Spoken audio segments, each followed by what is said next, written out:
one has seen me all week. I went to see The Brutalist last week, and I'm just walking out of the theater.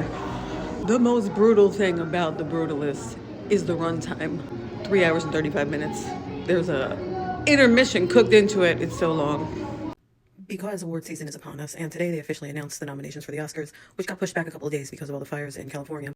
I figured I'd have to start doing, well, I've already done a lot of the movies that were nominated because I see them as they come out. It had already won the Golden Globe for Best Picture, and it is being regarded as the Best Picture of the year, so it has a good chance of winning. I make 2 lists every year. The list of who I think will win, because of who they're going to pick, and my own list of who I think should win. This will probably make my it will win, but it's not my pick.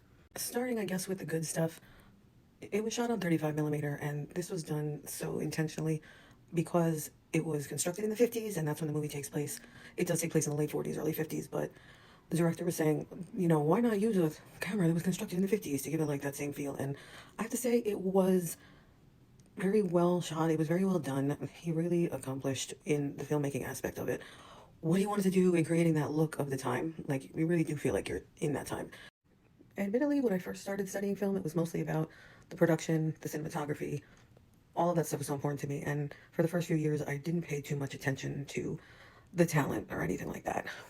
Then once I got into the pre-production part more, like doing the screenplays and everything like that, the story obviously becomes the most important thing to me, and it still is to this day. I don't care what technology we ever come up with. If you have a terrible story, it's not going to work for me. Once I got more of the appreciation for the talent in front of the camera, I learned to recognize the outstanding performances by certain people, and this one will not go unnoticed. I actually loved Adrian Brody ever since The Pianist, and this kind of reminded me of his performance in that. Brutalist refers to an architecture type, and that's the whole point of why they wanted to make this movie. Like, there's not a lot of movies about architecture, and I've always been really fascinated with things like that, with buildings and, you know, churches and temples and how they're constructed and how they look on. You want us to be fascinated by him, but you have to show it a little bit more. Like, we kind of just get these bits and pieces, and you know how this would be remedied in this story? Editing. You don't get to have a 3 hour and 35-minute movie and then make the story be so disconnected. It just made me want to scream. Adrian Brody, everything that he did was on point. Like, there's nothing I can say bad about his performance. It was just, I think I wanted to see a little bit more about, like, I don't know, kind of feel his inner pain. And I definitely cried several times. The basis of the story is more that he's separated from his wife the entire first half of the movie. So you don't even get to really see her until after the intermission. They're separated by war. I didn't really feel like they were so torn apart and like heartbroken. I didn't feel that.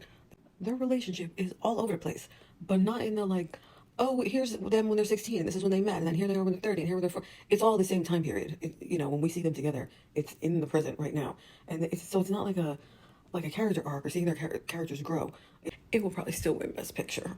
As I'm watching it though, I'm enjoying it. I'm not like, oh, this is boring, or this is taking too long, or you don't like feel the runtime be that long. But it's just more of the, well, now I'm thinking about everything that went down, and it's like, where does this fit in? You know? So I gotta say, my only critique would have to do with the script. There were some really crazy moments in the movie where I was like, oh my god. Like, there's something the wave does at the end, which is like crazy. But there just wasn't enough moments to pack a punch all together. They were just sprinkled throughout. That's my only issue. It wasn't tight enough, you know?